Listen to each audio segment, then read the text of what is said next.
I do want to start by thanking you all for joining us and acknowledging that we couldn't do this last year because of COVID. And historically, we've always done this in person, of course, at various places in New York City, and had a very festive evening of it in June, where we introduce our new fellows and celebrate them. So this year we're doing it on Zoom, just to be totally safe. And we are able to do this, and in fact, and maybe have a bigger audience because of it. We can all meet virtually at this point. My name is Fred Bland. For those of you whom I don't know, I have the privilege and honor of chairing the Fitch Foundation. And for those of you who don't know, the Fitch Foundation is 32 years old now. Its purpose is to extend the legacy of James Marston Fitch, one of the great pioneers of preservation in America and a great writer. Of course, many of his books are well known to you, I'm sure. And he founded the first school of preservation, the study of preservation in an academic environment at Columbia University. His legacy lives on through this foundation, and its main purpose is to provide mid-career grants to what we now call our fellows, 2, 3 a year, perhaps, over all these 32 years. So we have lots of fellows out there. In many fields too, all focused on preservation, but architecture, urban design, landscape design, decorative arts, etc. So it's a broad field that we recognize as preservation. At this moment, for those of you who can see the full screen, somehow I'm not seeing a full screen, but it might be nice for those of you who are on the board of the Fitch Foundation. We have about 15 or 16, I think. If you could just raise your hand so people might see you. We've got a lot of board members who are attending today, this evening. Thank you. And now if I could have a show of hands for fellows, past and current, that would be wonderful to see you as well. That's great. Thank you. Thank you so much.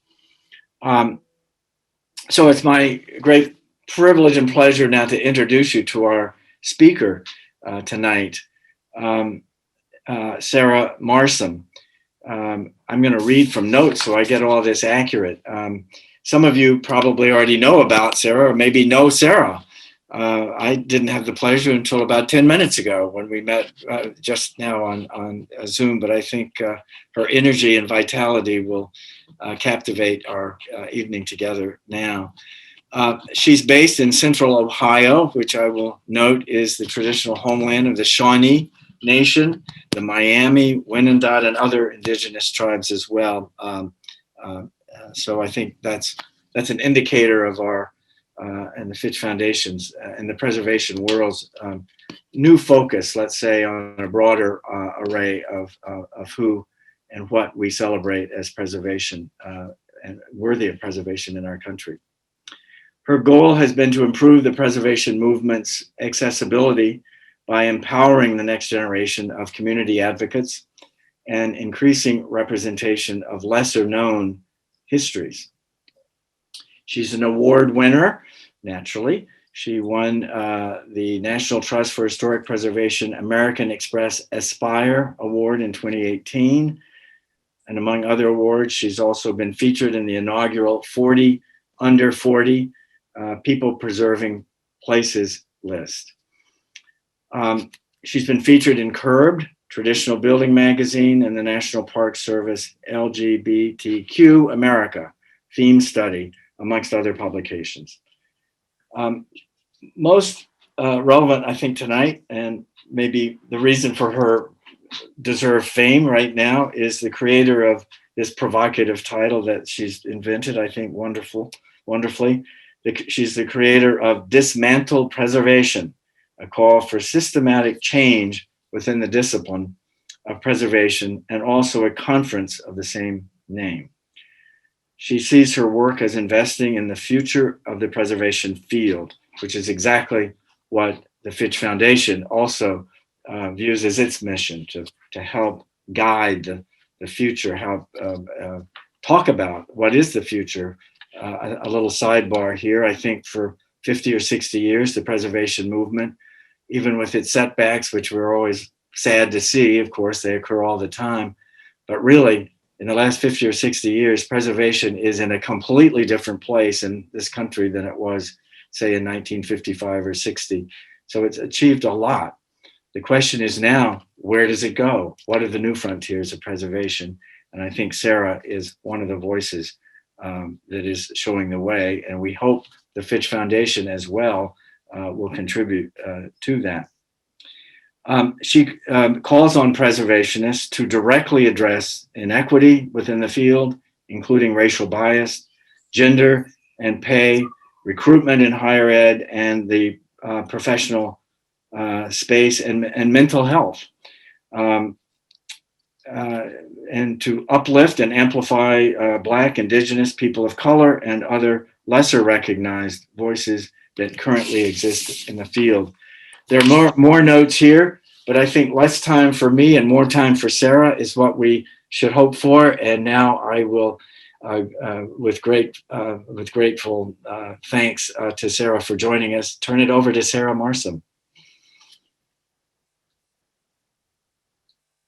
Well, thank you so much for having me, for inviting me, and for that glowing introduction. I wasn't quite emotionally prepared for that. So it may shock some of you that I've not always felt comfortable taking up space, because after all, I am developing a bit of a reputation for being a very loud, squeaky wheel with lots of opinions. So 5 years ago, almost exactly 5 years ago, I was standing in a room with my former coworkers with a confidence coach who essentially pointed out that my posture, my communication strategy, my entire aura was communicating my insecurities and my lack of confidence.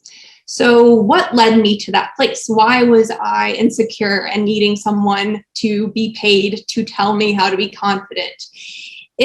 Maybe it was the cotillion classes growing up that taught me how to be a polite and respectful young woman. Maybe it was the fact that I finished college during the recession and then entered the precarious world of preservation, where you're just taught to jump through hoops and be grateful for any opportunity at all, because after all, there's a limited number of opportunities. Or maybe it was the fact that that year I was being yelled at by, let's be honest, mostly men twice my age in public meetings because I disagreed with them. Maybe that is what was leading to all of these insecurities. Who knows? But I think our insecurities collectively as a field are tied to how we devalue ourselves. It's fairly common to hear the phrase, passionate preservationist. Oh, you're underpaid. It's fine. You're passionate about your job. You're fueled by passion. Well, that's not enough to sustain ourselves. Preservation is not a hobby. So why are we describing ourselves with a term most commonly used by Merriam-Webster and other places that define terms as a hobby, essentially? So we have demeaned ourselves by saying that we're fueled by passion. And this has led to outside perceptions that our opinions are irrational as well. We've all heard the phrase hysterical preservationist, I'm sure. And hysterical, historically, is a loaded term, most notably tied to devaluing women and women's opinions, and even medically calling them hysterical so that they could be locked away for having differing opinions. So I want us to really think through and dismantle preservation so that we can cultivate a value for ourselves as individuals, but also for preservation as a movement and as a profession. So let's dismantle it like we would a lustron, one of the greatest failures in prefab housing in 20th century architecture. The idea isn't necessarily bad preservation after all. There is inherent good to it. There are some well-crafted pieces, but there are also many aspects that functionally no longer work. Like Fred alluded to, the world has changed. Since the National Historic Preservation Act was passed in the 1960s, now theoretically everyone has the right to vote. Women can get bank accounts without needing a male co-signer. Or heck, the credit system that we all rely on to acquire buildings and then preserve them, the FICO score, that wasn't created until 1989. So the world has shifted rapidly and changed in a variety of ways. So why are we still relying on the federal government, the National Park Service specifically, who have held these fundamental, the foundation of preservation so dear that we created from the 1960s? Why are we still relying on these structures today? The structures being the National Register of Historic Places. This is the C.H. Cook Memorial Church. This was actually constructed by my great-great-grandfather when he was a missionary converting the Pima tribe. And this was a church that was tied to a residential school as well. And when you read the National Register nomination for it from the 1970s, the residential school, it's a singular sentence. This building was significant for its architecture. And the National Register, what the heck does it even do? This building, many other buildings, they just continue to degrade after the honorific is given to them. What is the point of a National Register of Historic Places? Did it save this building from being burnt down in 2019? No, it didn't really do much of anything. The National Register has evolved to be a tool for historic tax credits. And historic tax credits, most notably, the federal one is for income producing properties. And if you look at the states that have if you look at states that have historic tax credits, most of them are just for income producing buildings. There are some states that have them for residential buildings, but tax credits, who can even apply for them? The limitations, it has to be a designated structure. The limitations of the fact that you have to be able to float cash to be able to, fingers crossed, get that 20% back of qualifying cost, maybe 1 year, 2 years, 3 years later, depending on the project. It's created an inaccessible and exclusionary process to get our most recognized funding mechanism even.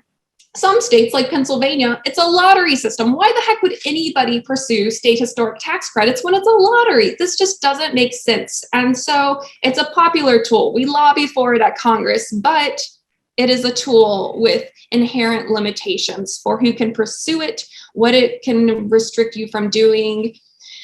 And it's honestly, you talk to tax credit reviewers and National Register reviewers, most people pursuing a National Register are doing it for a tax credit.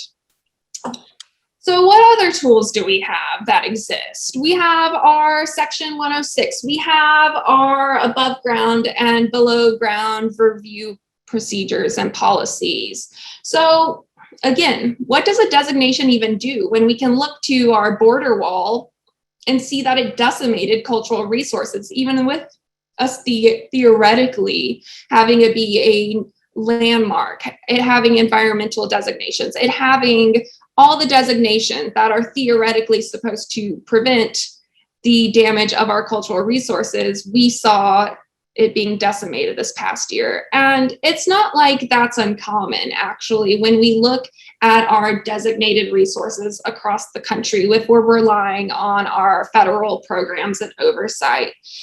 It doesn't create any types of protection at the end of the day, which shouldn't come as any surprise, because the Historic Preservation Fund, after all, is funded by offshore drilling and oil leases. So we're looking at our public lands that we're theoretically supposed to be protecting for their cultural and ecological value, but we're also leasing that land for private benefit to fund preservation, but the funding's all connected to the degradation of our resources. This doesn't really make sense at all, if you're following me.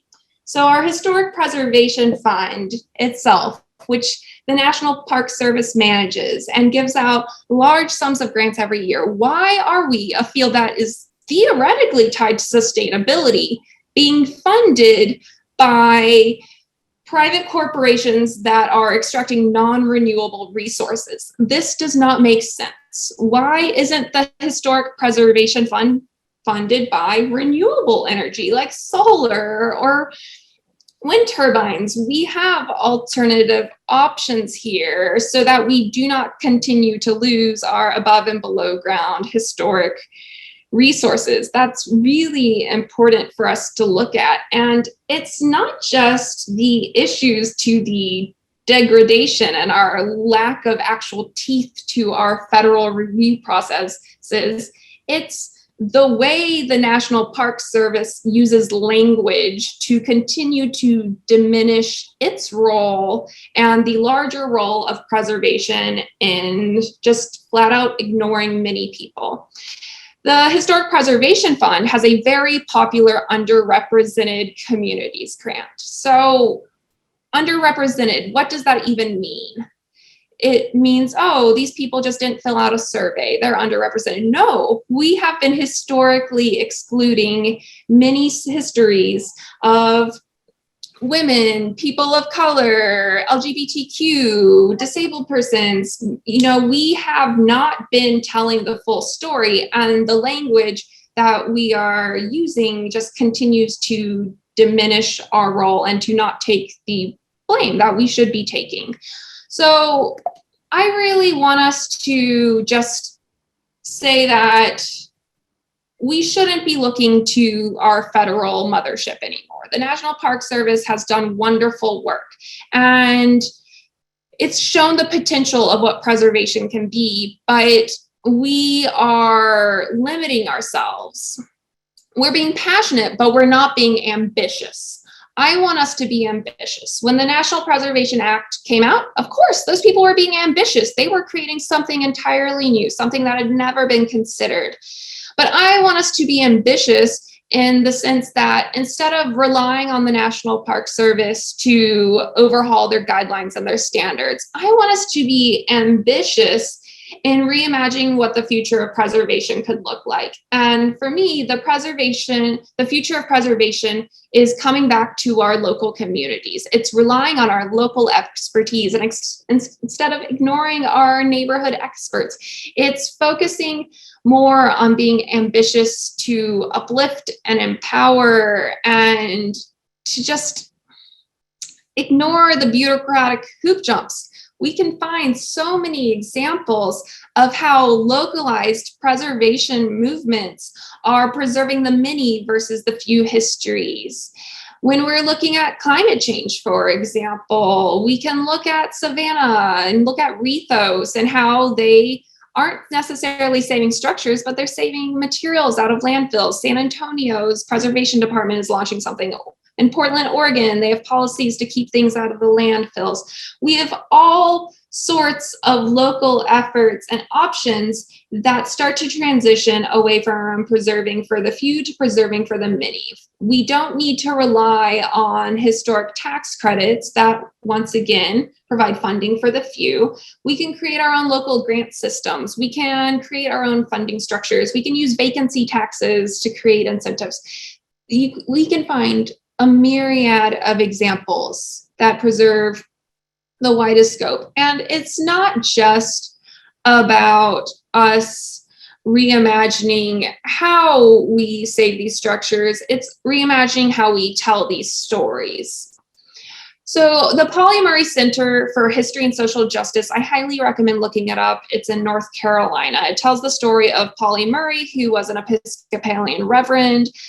She was also a lawyer who worked with Ruth Bader Ginsburg. She did a whole litany of things while alive, while being a woman, a Black woman, a queer woman. She did it all. So Pauli Murray, this is a great example of just throwing away the existing constructs and doing what's right. If you visit the historic site, they don't tell stories in a linear time continuum. There's no period of significance when you visit this site. They do things based on theme. They recognize that history is happening now. They did community engagement groups to even create this interpretation where they listen to the issues that are happening in the community now so that they could better tell the stories and connect them past to present. What is the point of doing all of this research and documentation work if we let the work stop where it sits on a dusty shelf or in a digital folder somewhere in the universe.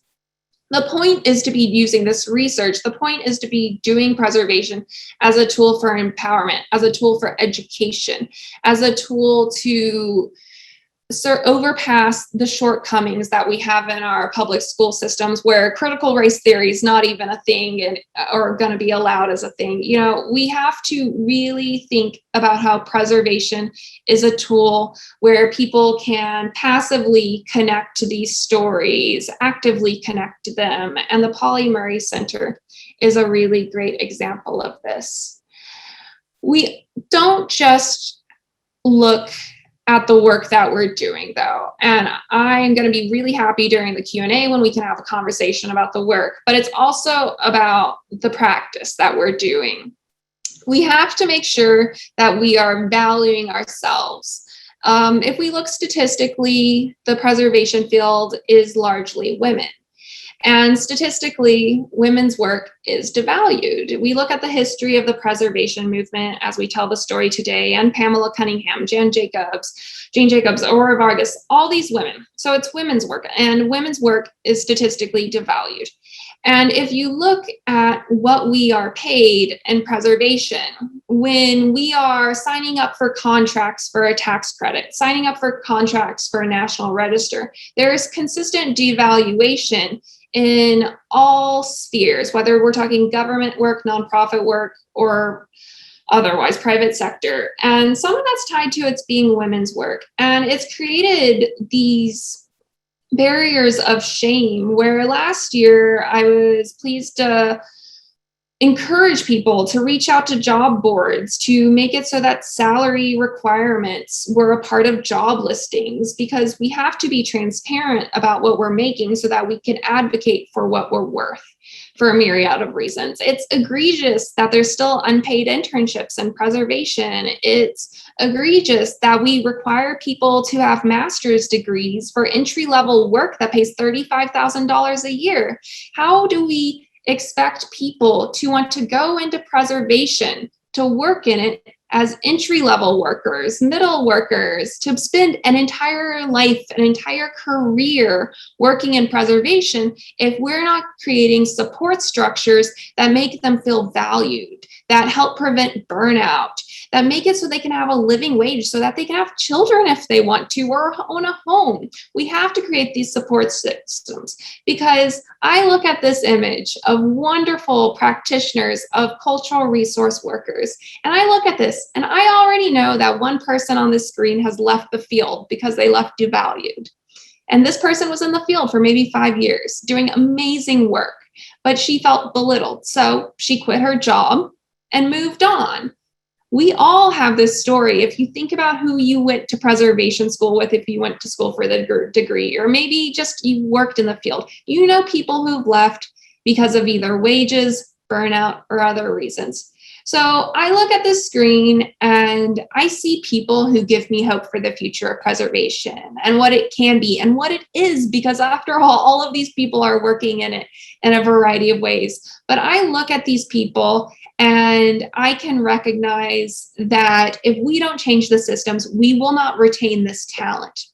So I want us to consider the ways we can be ambitious in preservation. And to be ambitious in preservation, that means looking beyond the National Park Service. It means elevating our local voices. It means completely reconsidering our vehicle for change. We're not reinventing the wheel. We are changing our entire strategy for how we do preservation, because this is not 1960s anymore. So we have to be ambitious for change. We're not passionate. We can't make dinner with passion. So let's push for change. Thank you.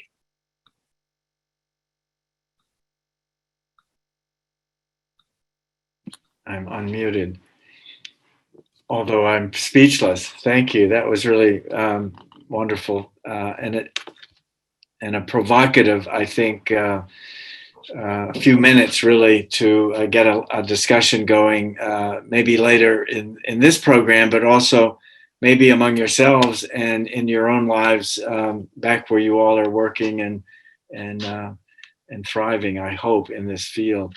But Christiana, why don't you, for the moment, take over and guide us through our celebration and announcement of fellows and so forth, and then we'll come back to Sarah, I hope, at the end.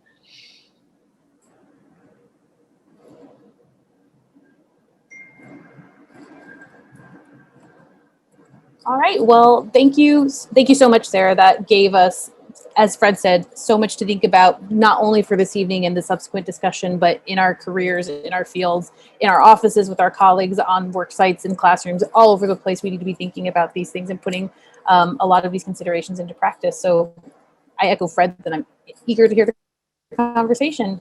Now I'm so delighted to kick off our introductions for the two newest classes of Fitch Fellows. As I said at the beginning, we normally would have a new Fellows reception in the summertime in person, but we were not able to have one last year for issues related to the pandemic, of course. And so tonight we get to fet both our classes of 2021 and 2020.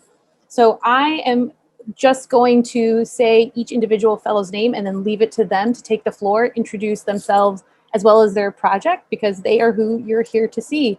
Thank you all so much. Feel free to use the chat feature to ask questions you may have of the fellows and also of Sarah as you're continuing to kind of percolate on her presentation.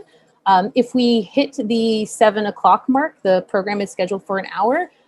Know that we'll hang on for an extra 15 minutes or so for an after party for anybody who wants to stay on. I'm sure from the Tiny Activist Project, I can get Jane Jacobs, which Sarah herself created. It's part of her work to provide scholarship opportunities. I think it's little scholarships for people with big ideas. So I've dropped her link in the chat, so be sure to check that out. Okay, so with that, I'm going to start with class of 2021, Jobie Hill and Todd Lawson. Jobie, you are going to be first. One moment, and I will unmute and spotlight you.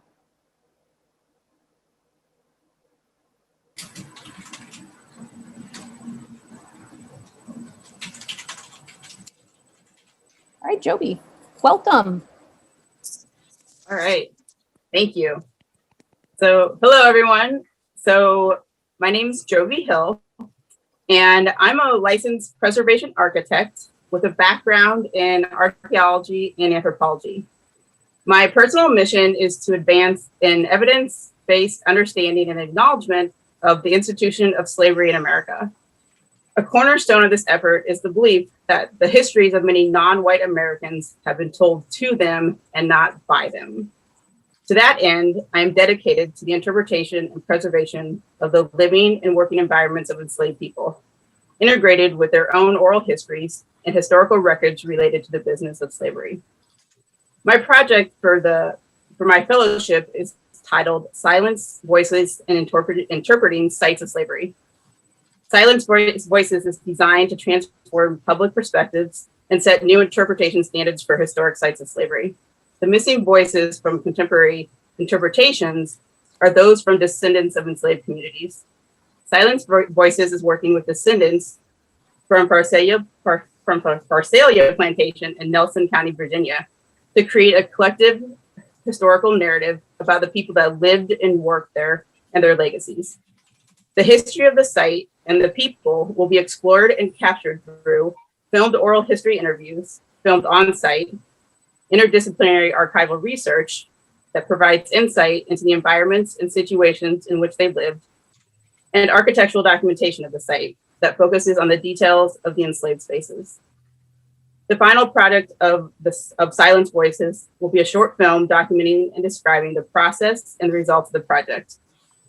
The film will highlight and emphasize the importance of involving descendants of enslaved communities at all levels of preservation projects at historic sites of slavery. With their participation and leadership, we can change the false and outdated narrative from one where enslaved people are a mere footnote to a more authentic portrayal of American history, one that acknowledges and celebrates the undeniable and immeasurable contributions enslaved people made to America. And that's it. Thank you so much, Jobie. I hope you'll be able to stick around with us a little past 7. I'm sure there'll be lots of people with questions. Okay. Thank you. So next is Todd Lawson. And before Todd begins, I'm pleased to announce that Todd is the recipient of the Fitch Foundation's inaugural Robert Silman Award, which is named in honor of Fred, am I correct? Founding trustee, longtime trustee of the Fitch Foundation, Robert Silman. And Todd, I'm going to hand it over to you. Thank you so much. My name is Todd Lawson. I'm an architect and artist in Seattle, Washington, and I'm a descendant of Clapsot Native American tribe, which is on Seaside, Oregon. You may have heard of us via the Lewis and Clark journals. My great-great-great-great-great-grandfather met Lewis and Clark and showed him the whale on the beach and let him stick through the winter at Fort Clatsop. And so we inhabited the sort of northwest peninsula of the Oregon coast. And then, of course, decimation came and we lost our homelands. And this journey started we were given, the tribe was recently given back 18 acres right on the coast, a beautiful piece of property that we were going to try and rebuild a traditional longhouse along with the cultural center and some other items. So my journey started to figure out what exactly was a traditional Chinookan style longhouse. We're part of the more lower Washington, upper Oregon group of Native Americans. And via looking online, I found that the 2016 Fellows beautiful report on my distant cousins to the north. She did a report on the shed roof longhouses. And so I found how she won the award. And then I saw the Silman Award. And so I applied for it, not knowing that I was already a huge fan of Robert Silman through his work at Falling Water. So the original plan was to sort of just reconstruct this longhouse that had been lost. It stood since the 40s on a site it's called Fort Stevens. But when I got there to visit it and measure it and learn from it, it was gone.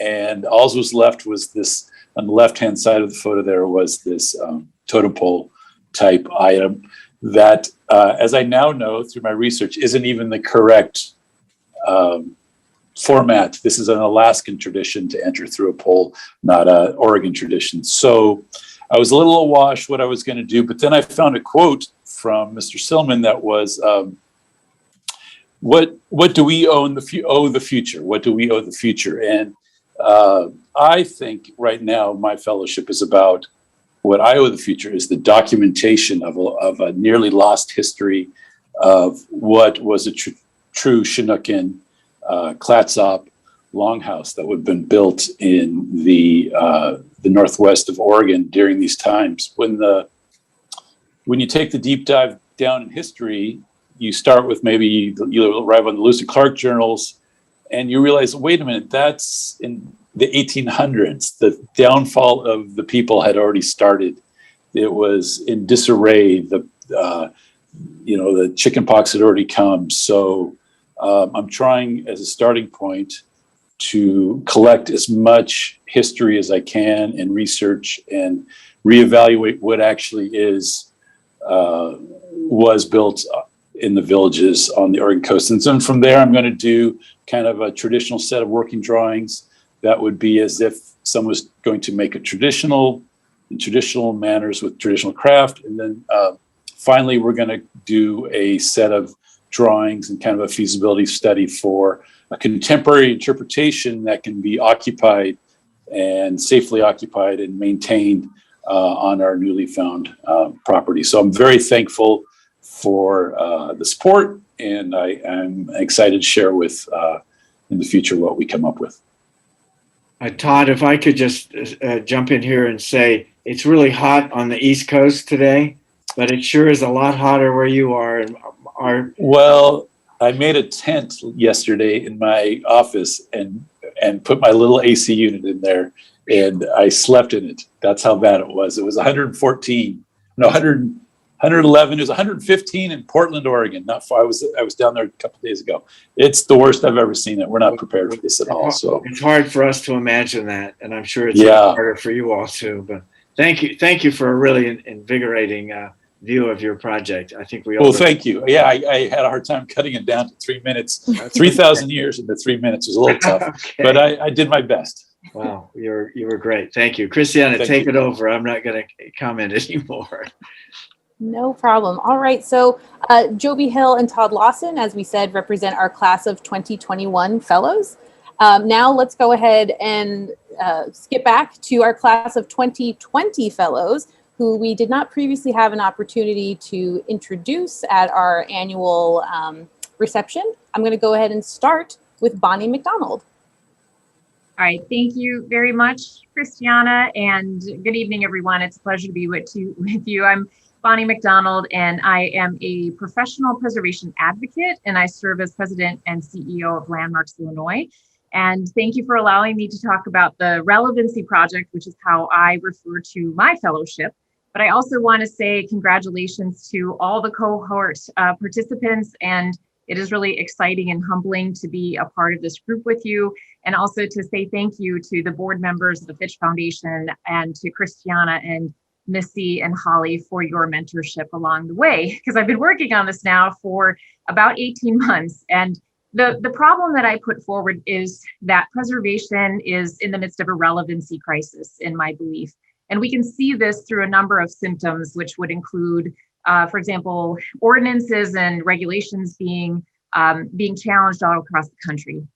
A significant lack of resources associated with people of color, LGBTQ and women that are designated, and also a lack of representation from those communities in positions of leadership or power in preservation, a lack of funding for not only our nonprofits, but our governmental entities, and so on and so on. So I wanted to be a part of the solution, as I think we all should step forward to be in our own way. And to be applicable in my mind in the modern world, the preservation field needs to not only be inclusive, but we have to be part of the solution for climate change and for fighting for inclusion and justice and equity at the same time. We have to be recognized as a solution in a larger community than just ourselves. And additionally, if we're going to remain relevant as a movement, we need to provide practical, implementable solutions that can be used by people who are outside of professional preservation practice as well. So we have an urgent need in my mind that we need to understand what the challenges are in preservation, what the inequities are, and then we have to come up with solutions so that we can preserve places in the future, or else our movement will not exist any longer. So the purpose of my project is to deliver what I see as an easy to use and crowdsourced resource so that it's easy for somebody to pick it up and take a step forward to help build a more relevant preservation movement. And people in our field, as I think Sarah talked about, we have a lot of burnout in our field. And part of that is this, what I would say is our relevancy crisis. And she talked about ambition. And I think we all want to be ambitious, certainly. And we can do that together if we can help to build a more relevant preservation practice. Oftentimes, we don't know where to begin. People are putting out fires every day. They don't have enough resources. They're out there trying to make money to just pay the paychecks. So what we need to do is provide them with an easy tool, something they can use to just take a step forward. And so I'm preparing what I call the Relevancy Guidebook to the U.S. Preservation Movement, which is going to be a series of what I hope are accessible, adaptable, crowdsourced, easy to use steps that individuals, organizations, government entities can essentially pick up and decide wherever they are in the spectrum of change and how they accept or want to move toward this change in the preservation field, they can take these steps forward. So I knew that in order to do this and to have a truly representative and crowdsourced resource, that I needed to talk to a lot of people to be reassured that the outcomes were actually representative of the field. And it wasn't just us at Landmarks Illinois, for example, putting forward what we thought in the field.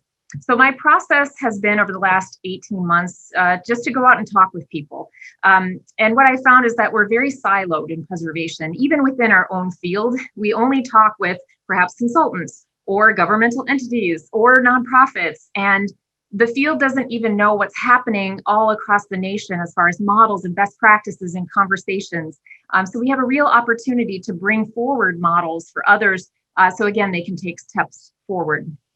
So my project began in August of 2019, going to 12 cities and talking to 25 people through a National Trust for Historic Preservation Peter H. Brink Mentoring Fund grant as a sabbatical. And I saw the need to continue that process. So again, I'm so grateful that the James Marston Fitch Foundation has invested in continuing this project. So I continued on, even though during the pandemic, I could not fly to every place. And that was actually good, because if preservation wants to be a part of fighting climate change, I shouldn't be getting into planes and going to visit people. So this actually increased the accessibility to more people in and outside of the preservation field. And I will have a whole list of my interviewees and can answer questions at the end if you want to know who was interviewed for this process. At this point, I have interviewed 130 people all across the nation and in Canada and the US as well, including Sarah Marsom and Erica Avrami, who is on the call today. I've been very privileged to do this work and to have so many people be generous with their time and their ideas. So what are the deliverables? Essentially, starting with blog posts that summarize this work in topical blog posts. There are going to be 12 of those. I'm trying to begin publishing them in July. And they're on topics including affordable housing, justice, equity, sustainability, climate change, job creation. And they'll be published on the Landmarks Illinois website as the locale for this work, essentially at landmarks.org. And then I'll be integrating public feedback from the blog posts into a final digital guidebook to relevancy. So all of the blog posts will be put into a digital guidebook to make that as accessible as possible. Everything will be published for free. And in that will be not only the blog posts with the integrated crowdsourced comments that are coming from the blog posts, but also all of the work of the interviewees. Over 300 pages of interview notes right now, which I'm getting approved through all of the interviews before they're published. And then ideas that they have brought forward. There are more than 100 at this point of steps that we can take toward relevancy, easy to use, again, very accessible, and put on a spectrum of how difficult perhaps that change might be. And finally, a resource list of other places to go for information, from dismantled preservation to Erica Avrami's work, for example. And if I can find the resources, I'll also put an index together, which I think would make this a much more accessible resource. And the results will be published, but also I'm trying to do a talk at the Preservation Conference, Pass Forward Conference for the National Trust, and also develop a TEDx talk as well. I can tell you at the end in Q&A what I've learned so far. I just want to be respectful of my cohorts and make sure that they have time to talk. That essentially the desired outcomes for this project are to have, a way that people can feel inspired to do this work, that they feel that it's accessible, and that they have a community around this of people joining them to take steps forward to make our field relevant and ensure that everyone can have a seat at the table in making decisions about the resources that they care about. So thank you again for the support, and I'm very excited to bring all this information forward. Thank you so much, Bonnie. All right, next is Heidi Hohmann.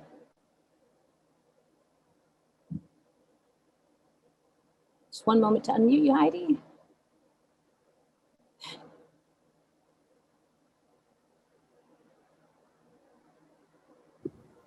There you go.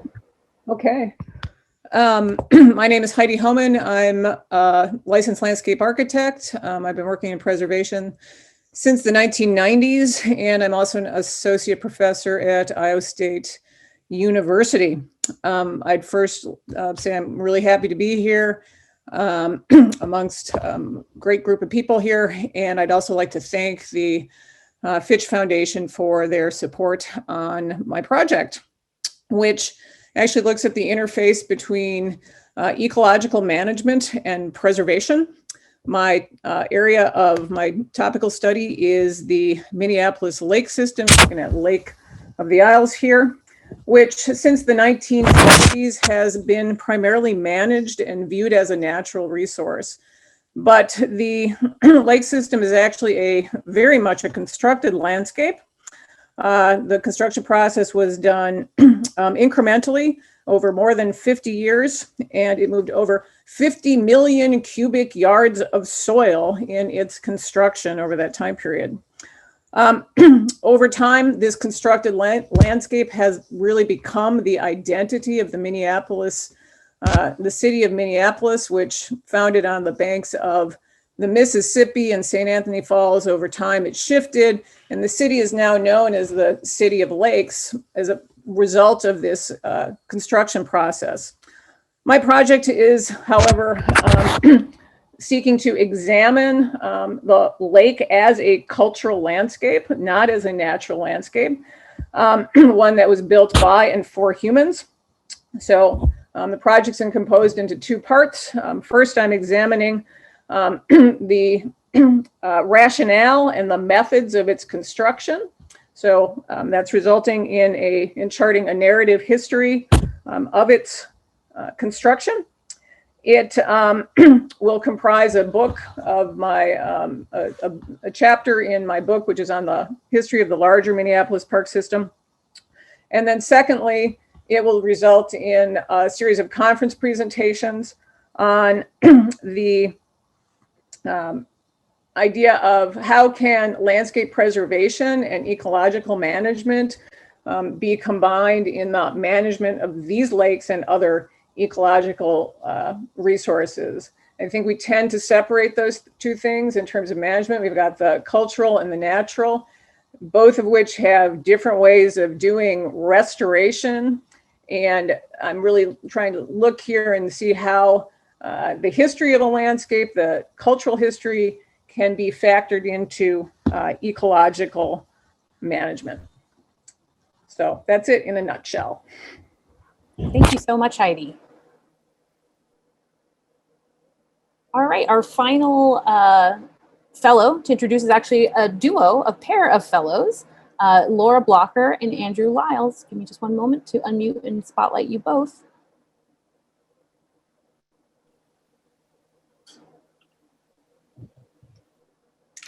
Greetings, everyone. I am Laura Blokker, and there. Okay, great. Slides up. Our project focuses on the potential to rehabilitate vacant and underutilized high school campuses that were built for Black students across the state of Louisiana from the 1950s and well past Brown versus Board of Education until the state finally completed federally mandated desegregation in 1970. Some of these schools have been closed, literally their doors locked since desegregation in 1970, while some were renamed and demoted to middle and elementary schools and then closed at later decades. Both scenarios were very painful for their communities where these institutions had been the heart and pride born out of decades of commitment and dedication from African-American educators, students, and their families. Today, alumni of the last classes to attend these schools are seeking to restore their alma mater campuses to their one-time glory for new community uses. This is a collective movement, not just in Louisiana, but across the South. Our project, which will ultimately create a user-friendly handbook to guide stakeholders through all aspects of a school rehabilitation, from technical restoration details to funding sources and financial synthesis to potential uses and design considerations, is intended to facilitate and speed these endeavors. As with all preservation, our first necessary step was to better understand exactly what was out there. So from a list of 185 high schools, our team identified 34 extant vacant and semi-vacant candidates for revival across Louisiana. And my colleague, Andrew Liles, will now tell you about that work and steps moving forward. But before passing to him, I want to acknowledge that our team included 3 amazing graduate research fellows, Laurel Fay, who is with us tonight. Hey, Laurel. And create the beautiful image you are seeing on your screen. And also to Kaylin Mitchell and Mary Helen Porter. Huge thanks to you all. And here is Andrew. Excellent. Y'all can hear me? Good. Andrew Liles, architect in New Orleans and adjunct faculty at Tulane. It's funny, that first step of those almost 200 schools, we thought was going to be an Excel spreadsheet, but as Laurel and the graduate fellows started mining the USGS, the geological surveys, and the assessor's office, and finding, I mean, they went what's a bigger word than critical? Like, they were critical in finding so much imagery that we decided it's more than a spreadsheet. It became this document that's going to be now hopefully a two parts, like this document and then this handbook that Laurel was talking about.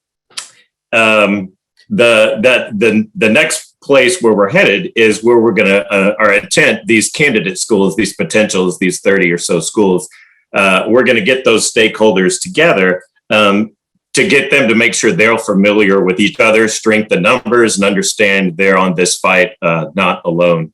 We'll probably do some case studies of successful ones there. And I think that's where our part starts, where we listen. We listen to these stakeholders about what they're interested in and how they want these schools to come back. We're going to listen to the health of the building campus itself. We're going to take a litmus on the building, and then we're going to listen to the community needs, right? And hopefully all of these synthesize and make for this successful project. And again, engaging with graduate fellows. Both architecture graduate students and preservationist graduate students will use these steps forward with a handful of these schools to generate this pattern book of rehabilitation. Thank you. Thank you both so much.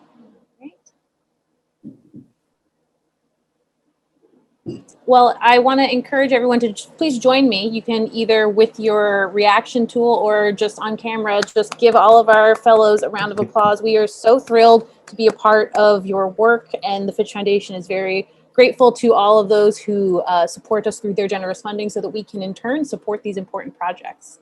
Christiana, can I say a few words of thanks? And Please do. And then I think I want you to lead our after party, as you've called it, which is a much better word than Q&A. I like the sound of it immensely better. But I wanted just to suggest that you could hear in these wonderful presentations a theme that's emerging at the Fitch Foundation. Perhaps two themes. One is to continue to focus on kind of what is the future of preservation? Again, I mentioned earlier, we've achieved so much, but now where do we go? And I think the field is so open and it's so ready for new directions. So it's all about the future. And so I think all of our presenters today have in some way or other been talking about what that future might be. Secondly, I think it's clear too, I hope, very clear, that the Fitch Foundation seems to be wanting to focus much more on non-traditional folks and ideas in preservation and really seek out those underrepresented over the last 50 or 60 years approaches. So maybe those are twin themes that have been kind of highlighted through just the past 45 minutes. So with that, I want to again thank you all for joining us, but don't leave yet. The after party is just starting. Christiana, you take over now. Maybe I was getting ahead of myself by calling it a party because I did not prepare a cocktail. I just barely finished my last iced coffee for today. I think the one thing to share with this group as well, we've shared just briefly in some of our email communications that as far as the Fitch Foundation's commitment to the future, this 2021 marks the inaugural year for us of a new partnership with the National Trust for Historic Preservation's Historic Black Colleges and Universities, HBCUs, Preservation Stewardship Initiative, where we the board made the decision to allocate funding for scholarships for students so that they can explore preservation as a possible career path early on, recognizing some of the things that Sarah raised in her remarks, and also that I'm sure Bonnie is discovering in her conversations, is that a big part of diversifying the field is simply removing that initial, or at least one of the initial barriers of entry, of just letting people know that you are welcome in this space, that this space will be better for having you be a part of it. So we're very grateful to have that partnership starting. So be on the lookout for more from us on that. And I want to say, I think that we are mostly all known entities in this group. So I would welcome people. You can feel free to leave a comment in the chat. You can raise your hand, or feel free to unmute yourself if you have a question that you'd like to pose, either to Sarah from her remarks at the beginning or to any of our fellows.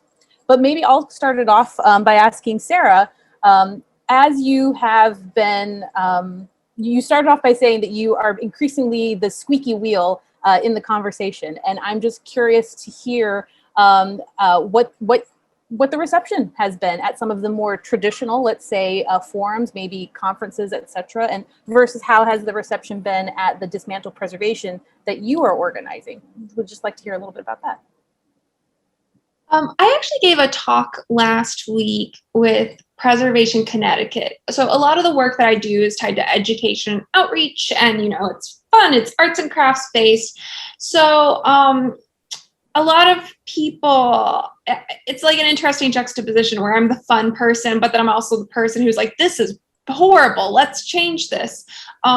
So I feel like I'm kind of like a weird wild card where through these fun activities that I've done, I've gotten to see a wide breadth of people that work in the field recreationally or professionally. And that's why I've become such an advocate. So I have heard from people, though, that they think unpaid internships are fine and that they did it. So if they did it, then it's fine moving forward to not compensate people. Or I've heard people say that dismantle preservation is a horrible phrasing, it's inappropriate, that it's too controversial.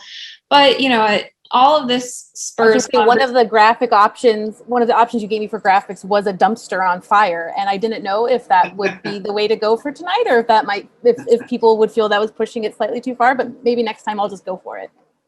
Basically, I know I'm not going to get everything right. I'm still a work in progress. But the point is, we all have to be having these conversations, because if we continue ignoring the elephant in the room, then we cannot change anything whatsoever. So whether you agree with me or not, we're talking, and that's what matters at the end of the day. And I have been really pleased to hear that the labor equity campaign has led to more organizations being transparent with their salary. It led to 5 boards changing. That's one baby step. Why would somebody even enter a career if they don't know if that career path could, pay their bills? There's all these, it's not just about recruitment, it's about retention. Well, and I would invite, certainly Laura and Andrew, I know that you have repeatedly really given a lot of credit to your, the support team that you have working with yourselves in terms of giving them the opportunity to have exposure to the work, to get their hands dirty, to be a part of this. But I would open the question up to any of our fellows to kind of speak about how maybe you're seeing young people, or not even just young people, just how you're seeing people kind of enter the field at this time.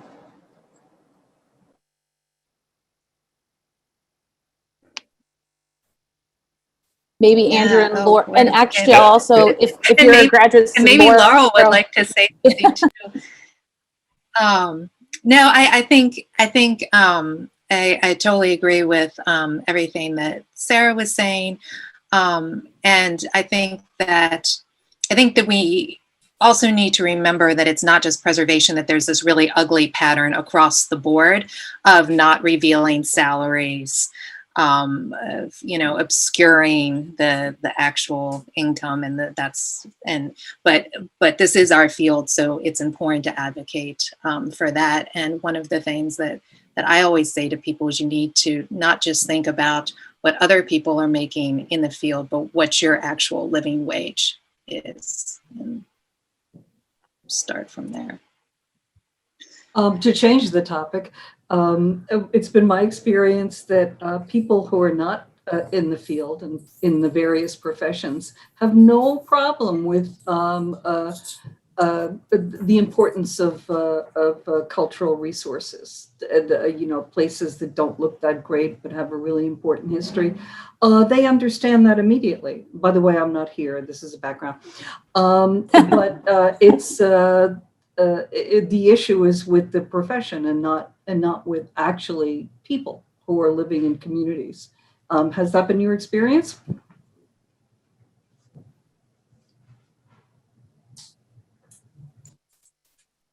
Missy, I took my my sound off during the previous comment, but I'll also try to reference that in that when we have students who come to us who ask what direction they should go because they want to work in preservation.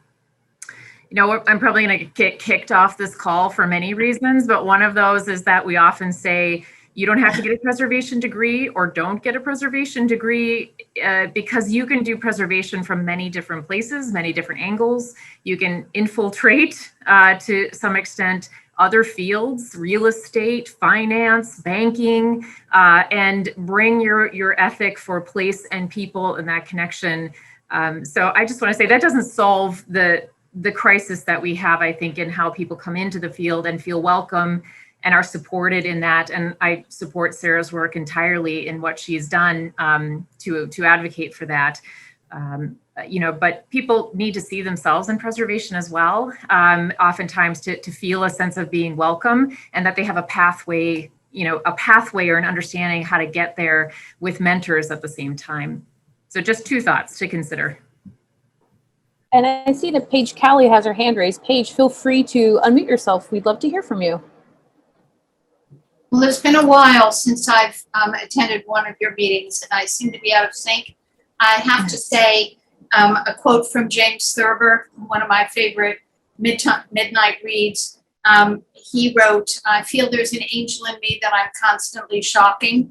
And I think that was what got me to Bayard Linder Bell, having worked for another preservationist in the UK who was constantly kicking up dust. So while I wasn't prepared for tonight's presentation, I now have a new person to look up. Sarah, well done.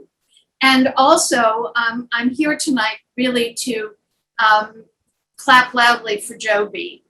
She may be embarrassed by this, but I think that I hired her years ago and I saw what she was trying to achieve. And Jobie, hats off to you. I'm so proud of what you've achieved. I followed your career. Her first assignment was to work at West Point. And you can imagine that that didn't last long. We realized that she had greater talents than having to argue with the military. But hats off to you, Fred. What an amazing future you've laid out. And I think Martika, Jim would be thrilled. So tonight, I just have nothing but best wishes to everyone. So thank you for letting me sound off. And congratulations to you all. I'd like to go back to Bonnie's point of people needing to see themselves partially to get into the field. I recently helped a statewide nonprofit recruit people, and they specifically had acknowledged that they had an all-white staff and they wanted to fix that. So part of me talking through this with them was, do you have the ability to make it so your potential hire doesn't feel tokenized? Do you have the support systems in place? It's, again, thinking through all these different layers of how is our language potentially going to impact them? How do we need to reconsider all these different elements so that we're not always making that one person be the expert on African American history or that one person always be on the diversity committee? I think there's a lot of structures in how we run our organizations that have to be reconsidered. I can follow up on that. And I can also follow up on what Paige said, that yes, so Paige was the first woman preservation architect that I worked for. And I have to say that was a very good experience for me. She's the reason I went back to get my master's in historic preservation. And I think it really helped me working for a woman and seeing that there's a woman in that field that was successful in doing it, especially in New York City. And so that helped me going into that field. So it gave me the confidence to do it. So thanks, Paige. you sent me in the right direction. So thank you. But to what Sarah's saying, I mean, one of the kind of all the projects that I work on, not kind of, all of the projects I work on, my goal is to, because I deal with slavery and telling African-American history. And so my goal is to make sure that if I'm working with, especially with students or anyone that is interested in this field, to make sure that I am showing them that there are people like them, people of color that are doing this work and doing this research. So I always make sure that those are the people that I'm working with and those are the people that I'm putting in front of them. So they know that, yes, there are people out there that, like we've been talking about, look like you that are doing this. Although it's you're not, those aren't the ones you're seeing, usually that are, doing this type of work, but they are out there, they are doing it, and they're very good at it. And they're doing really interesting projects. And so the work that I am doing now leading up for this fellowship project is a workshop with descendants. And we have interns that we've hired, that we've partnered with HBCUs and also other universities. But one of the things we made sure to do was to bring in speakers every week that are doing Black public history in some form, and to make sure that we show everybody that that's not just historians, that's not just archaeologists, it's not just architects, it's not just any one thing. It's many different fields that are doing really great work that all deal with telling the same story of African American history in some way. So yeah, I think it's really important. I think there's so many different ways to do it. And yeah, so that's it. So I'm really excited to be able to have this fellowship, to be able to continue to do that and demonstrate all the wonderful ways that you can do it and all the audiences that you can reach them. Thank you so much, Jobie. I think one of the things that I'm really taking away from the conversation, I think that we've all been probably seeing in the field in the last year plus, is that it's really a moment of a shift of power. We talk about empowering a younger generation or empowering other people to see themselves, but it's really a shifting and recognizing, Sarah referenced the mothership in terms of the National Register, and it's partly a recognition that perhaps it's time for certain institutions, individuals, groups, etc., to relinquish the power that they've claimed for themselves and have been holding, and it's an opportunity, it's a time for other groups, for other entities to take that power for themselves. So it's exciting to see that happen on so many fronts, and such diverse groups in terms of not just strictly people who went the route of grad school for preservation, but people from all interests, really understanding that it's publicly accessible to anyone with interests. All are welcome in the preservation tent. I want to encourage anyone, if you have any final questions or comments, thank you for everyone who's been chatty over in the chat.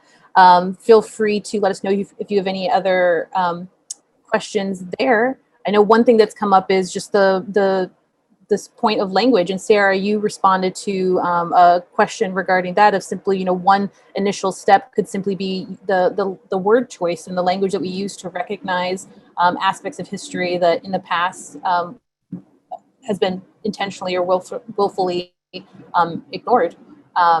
So I think that looking at the language that we're all using is one really key point. But I want to give the floor to anyone who has any final questions or comments as well.